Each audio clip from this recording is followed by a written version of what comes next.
మీ వ్యాపార ప్రకటనల కోసం ఈ నంబర్ను సంప్రదించండి. నమస్తే. ప్రస్తుతం మనతో పాటు సీనియర్ జర్నలిస్ట్ జగదేవ్ గారు ఉన్నారు. ఆయనతో మాట్లాడదాం. నమస్తే సార్. నమస్తే. సార్ పురంధేశ్వరి ఒక కామెంట్ చేశారు. వైసీపీ జగన్మోహన్ రెడ్డి అయినా కానీ వైసీపీ కానీ దొంగ ఓట్లను నమ్ముకొనే నెక్స్ట్ ప్రభుత్వం వస్తుంది అని చెప్పేసి ధీమా వ్యక్తం చేస్తున్నారని అన్నారు. దానికి నిదర్శనాలు కూడా చెప్పారు. మీరేమంటారు దీనికి? అది ఆవిడ చెప్పడం కాదు కానీ చాలామందికి ఉంది అనుమానం. అంటే ఆయన వైనాట్ 175 అన్నారు, ఎప్పుడో ఖచ్చితంగా ఇదేదో ఉంది అని కూడా అన్నారు. అయితే దీని మీద ఇప్పుడు అంటున్నారు కానీ 2019లోనే కొంతమంది సీనియర్ విశ్లేషకులు ఒక అభిప్రాయం చెప్పారు. అంటే అది చాలా వైరల్ కూడా అయింది అప్పట్లో. ఎట్లా అంటే జగన్మోహన్ రెడ్డి గారికి 151 సీట్లు వచ్చాయి 175కి గాను. అయితే చంద్రబాబు నాయుడు గారికి 23 వచ్చాయి టీడీపీకి, వైసీపీ ఒకటి వచ్చింది. అయితే అక్కడ అందరూ ఆశ్చర్యం వ్యక్తం చేసేది ఏంటంటే అసలు చంద్రబాబు నాయుడు గారికి వ్యతిరేకత ఉండొచ్చు గాక, లేదా జగన్మోహన్ రెడ్డి గారికి ఫేవర్ ఉండొచ్చు, కానీ చంద్రబాబు నాయుడు గారికి 23 వచ్చే అంత వ్యతిరేకత లేదు, జగన్మోహన్ రెడ్డి గారికి 151 గెలుచుకునే అంత ఫేవరిజం లేదు అని చాలామంది విశ్లేషకులు అభిప్రాయం. అయ్యుండొచ్చు కూడా. ఎందుకంటే చాలామంది చెప్పే అభిప్రాయం ఏంటంటే పురంధేశ్వరి గారు అన్నట్టుగా, ఒకటి దొంగ ఓట్లని, లేదా 2 ఈవీఎం ట్యాంపరింగ్లు జరిగాయని, 3 ఆ ట్యాంపరింగ్లోనే పెద్ద పెద్ద కేంద్ర ప్రభుత్వంతో ఏదో ఒప్పందం కుదుర్చుకున్నారని, ఇందులో ఇవన్నీ అభియోగాలు వాస్తవాలు అనేది తెలియదు.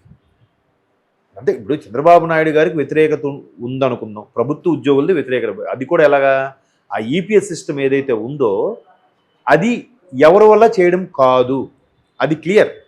అది చంద్రబాబు నాయుడు గారి ప్రభుత్వం తేడతలం చేసింది. అది కొద్దిగా కష్టతరమైన పని, అది అవ్వదు. ముందు నుంచి ఏదైతే ఉద్యోగులు ఎంప్లాయీస్ ఆ fund, provident fund, pension fund ఏదైతే ఉందో అది అలాగే అవుతుంది, అది చేయడం అవ్వదు, అదొక పెద్ద క్యాలిక్యులేషన్ లేండి అని చెప్పారు. చెప్తే ఈయన పాదయాత్రకి జగన్మోహన్ రెడ్డి గారు వెళ్ళినప్పుడు మరి అన్నీ చెప్పాడు కదా, మద్యపాన నిషేధం చేస్తాం, రాష్ట్రానికి అదేంటది ప్రాజెక్టులు తెస్తాం, ప్రత్యేక హోదా తెస్తాం, కేంద్రం మెడలు ఉంచి కూడా లోక్సభ స్థానాలతో అన్ని చేస్తాం, తర్వాత ఉద్యోగులకు ఈపీఎస్ చేస్తాం. వీళ్ళు అది నమ్మారు. ఏం చేశారు, 3 ఏళ్ళుగా నానుస్తూ చర్చలు అవుతున్నాయని చెప్పి 4వ సంవత్సరం వచ్చేసరికి అది కొద్ది కష్టతరంగా ఉన్నట్టుంది అన్నారు. మొన్న లాస్ట్ ఇయర్ బాంబు పేల్చారు, ఇంకా అది చేయడం కుదరదు. మరి నేను ఇట్లాగే ఒక మాస్టర్కి అడిగాను, సార్ ఇది కష్టతరమైన విషయం మీకు తెలియదా అంటే, ఆయన యూనియన్ ఉద్యోగ సంఘాల్లో ఒక యూనియన్ ప్రెసిడెంట్ ఆయన, అయ్యా మీకు తెలీదా అని అంటే, తెలుసు బట్ అధికారం ఉంది ఏదో ఒకటి చేస్తారు కదా అని అనుకున్నాము, నమ్మాము, ఇట్లా నమ్మించి గొంతు కోసారు, మరేంటి సార్, మరి దీన్ని బట్టి చూస్తే మాకు బాబు పరిపాలన బెటర్ అండి, మాకు జీతాలకు ఎప్పుడు ఇబ్బంది కలగలేదు అని అన్నారు. మరి ఇప్పుడు లాభం ఏంటి కళ్ళు తెరిస్తే?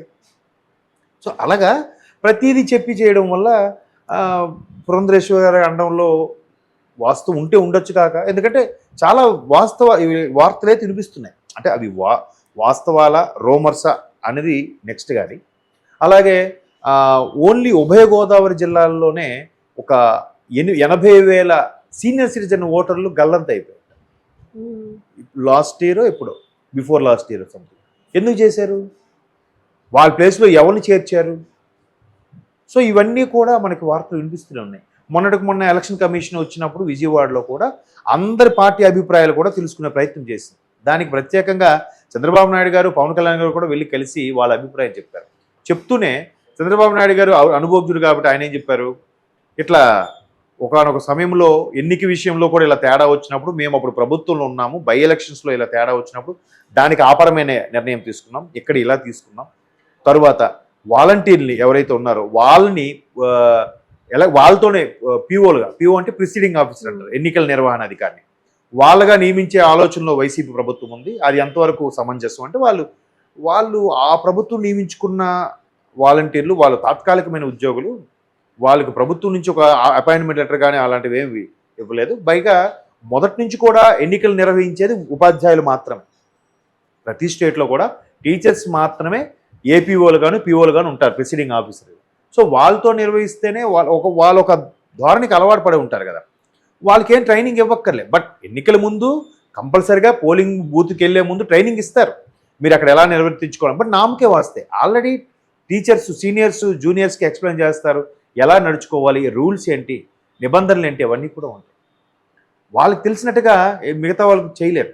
ఎందుకంటే ఒకానొక టైంలో కాంగ్రెస్ ప్రభుత్వం ఉన్నప్పుడు అనుకుంటా టీచర్స్ జనరల్గా దాన్ని ఏమంటారు, సెన్సస్ అంటారు.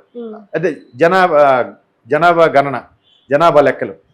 ఆ సెన్సస్ని కూడా టీచర్స్ ప్రతిదీ బాగా ప్రభావితం కూడా చేస్తున్నారు. ఎందుకంటే రూరల్ ఏరియాలో ఎలిమెంటరీ స్కూల్ పాఠశాల మాస్టర్లు పిల్లలతో మమేకమై ఉంటారు. వాళ్ళ కుటుంబ సభ్యులతో కూడా బాగా ర్యాపో మెయింటైన్ చేస్తూ ఉంటారు. మాస్టర్ అంటే ఊర్లో పెద్దలకు కూడా మంచి గౌరవం అది ఉంటుంది. సో అటువంటి వాళ్ళు అరే మాస్టర్ కొంచెం బాగా తెలుస్తుంది కదా అని వాళ్ళ అభిప్రాయం తీసుకొని ఒక్కొక్కసారి ఓటర్ యొక్క దిశానిర్దేశం కూడా చూచాయిగా చెప్పడం జరుగుతుంటుంది. సో అటువంటి టీచర్లకి అంత ప్రాధాన్యత ఇవ్వకూడదని అనుకున్నారో ఏంటో తెలియదు, కానీ వాళ్ళని తప్పించి సెన్సస్ని రెవెన్యూ ఉద్యోగస్తులతో చేయించారు కానీ అన్నీ తప్పుడు తడకలే, లెక్క లేదు, సరిగ్గా క్లియర్ అవ్వలేదు. మళ్ళీ అది ఆపేసి మళ్ళీ టీచర్స్ ద్వారానే సెన్సస్ జనాభా గణన స్టార్ట్ చేశారు. మళ్ళీ టీచర్స్ ద్వారానే మళ్ళీ పర్ఫెక్ట్గా. సో అలాగే టీచర్స్తోనే మళ్ళీ ఎలక్షన్ నిర్వహణ అనేది జరగాలని ఇట్లాగా విజయవాడలో ఎలక్షన్ కమిషన్ వచ్చినప్పుడు చాలా చెప్పారు. కొంతమంది ఇట్లా దొంగ ఓట్ల గురించి ఇట్లా చెప్పడం, వాళ్ళు కూడా ఏం చెప్తున్నారంటే మ్యాక్సిమం మీకు వీలైనంత వరకు 2 రోజులకు ఒకసారి, వారంకి ఒకసారి అయినా మీ పోర్టల్లో ఎలక్షన్ ఉంటుంది కదా, భారత ఓటర్ సంస్థ, దాంట్లోకి వెళ్ళి మీ సభ్యత్వం ఉందో లేదో, ఓటర్ నమోదుకు ఉందో లేదో చెక్ చేసుకుంటుండండి, లేకపోతే మాకు తెలియజేయండి, మేము చేస్తామని కూడా ఓటర్లకి ఎలక్షన్ కమిషన్ భరోసా కూడా ఇచ్చింది. సో ఇవన్నీ చూస్తుంటే మేబీ వైసీపీ ఇటువంటి చర్యలకు పాల్పడుతుందేమో అని అనుమానం అయితే కలుగుతుంది. ఇప్పుడు పురంధరేశ్వర్ గారు లాంటివి సీనియర్ నాయకురాలు వ్యాఖ్యలు చేశారంటే ఆవిడకి ఏమైనా లీడ్ దొరకకుండా ఏం మాట్లాడరు కదా. పైగా సెంట్రల్లో బలమైన పార్టీకి చెందిన నాయకురాలు, రాష్ట్రానికి సంబంధించి బీజేపీ అధ్యక్షురాలు. ఆవిడ ఒక స్టేట్మెంట్ ఇస్తుందని అంటే పైనుంచి వాళ్ళకి ఏం లీడ్స్ ఇవ్వకుండా అయితే స్టేట్మెంట్ ఇవ్వరు కదా. ఇప్పుడు ఆవిడ చాలా సందర్భాల్లో వ్యాఖ్యలు చేశారు, కొన్ని లేఖలు కూడా రాశారు. అలాగే జగన్మోహన్ రెడ్డి గారికి సంబంధించి 10 ఏళ్ళుగా బెయిల్ మీద బయటే ఉన్నారని, ఆ తర్వాత లిక్కర్ స్కామ్ సంబంధించి ఆవిడే స్వయంగా తాడేపల్లిగూడెం ఎక్కడో ఒక షాప్కి వెళ్ళి కూడా ఏంటి దాని మీద ప్రైస్ ఎంత ఉంది, మీరు ఎంతకు అమ్ముతున్నారు, దానికి ఒక క్యూఆర్ కోడ్ ఉందా, ఇది లోకల్ బ్రాండా లేదా ఎంఎన్సీ బ్రాండా, ఏం చేస్తున్నారు, అలాగే ఇసుక ర్యాంపులు, దానికి సంబంధించి కూడా ఒక లేఖ రాశారు కేంద్రానికి. అలాగే ఆయన బెయిల్ మీద ఉన్నారని చెప్పి సుప్రీంకోర్టుకే లేఖ రాశారు. ఇట్లా ప్రతిదీ కూడా ఆవిడ మా బీజేపీ తరఫున పోరాటం చేస్తూనే ఉన్నారు. ఆవిడ అలా చెప్తున్నారంటే సెంట్రల్ అధిష్టానం నుంచి, అధినాయకత్వం నుంచి దిశానిర్దేశం లేకుండా అయితే చేయరుగా. అంటే ఆవిడ చెప్తున్నారంటే బీజేపీ వాళ్ళ పెద్దలకు కూడా ఇవన్నీ తెలుస్తున్నాయి. కాబట్టి ఆవిడ వ్యాఖ్యల్ని మనం కొట్టిపారేయడానికి లేదు. బట్ సోషల్ మీడియాలో కూడా చాలా వరకు వైరల్ అవుతున్న అంశాలే ఇవి. ఇట్లా దొంగ ఓట్లని చేర్పించారని, ఇప్పటికే ప్రతి నియోజకవర్గానికి 500 మంది మనుషుల్ని దించారని, వాళ్ళ ద్వారా రేపు మేబీ రిగ్గింగ్ చేస్తారో, లేదంటే ఇట్లా ట్యాంపరింగ్ చేస్తారో, లేకపోతే దొంగ ఓట్లు చేస్తారో, లేదా వాళ్ళనే పోలింగ్ ఏజెంట్లుగా పెట్టి, బూత్ ఏజెంట్లుగా పెట్టి ఏదైనా మసిపూసి మారేడిగా చేసే ప్రయత్నం చేస్తున్నారో తెలియదు, కానీ ఇవన్నీ వార్తలు అయితే వస్తున్నాయి. ఈ వార్తల్లో వాస్తవం ఎంతో తెలియదు, కానీ ఇటువంటి నాయకులు పబ్లిక్గా ఓపెన్గా మాట్లాడడం వల్ల మేబీ వాస్తవం ఏమో అనిపిస్తుంది. మరి అందుకే కదా ప్రభుత్వం వాళ్ళది ఉంది. మరోవైపు టీడీపీ, జనసేన ఇచ్చిన కంప్లైంట్ల మేరకు రేపు ఎలక్షన్ నోటిఫికేషన్ రాగానే ఇక్కడున్న ఉన్నతాధికారులందరినీ కూడా బదిలీ చేసేసే అవకాశం కూడా ఉంది. ఒకవేళ చేయకపోతే మళ్ళీ వారు ఆ ప్రభుత్వానికి, ఆ పార్టీకి కొమ్ము కాసే అవకాశం ఉంది కదా. మళ్ళీ అప్పుడు వారు వన్ సైడ్ అయిపోతుంది కదా.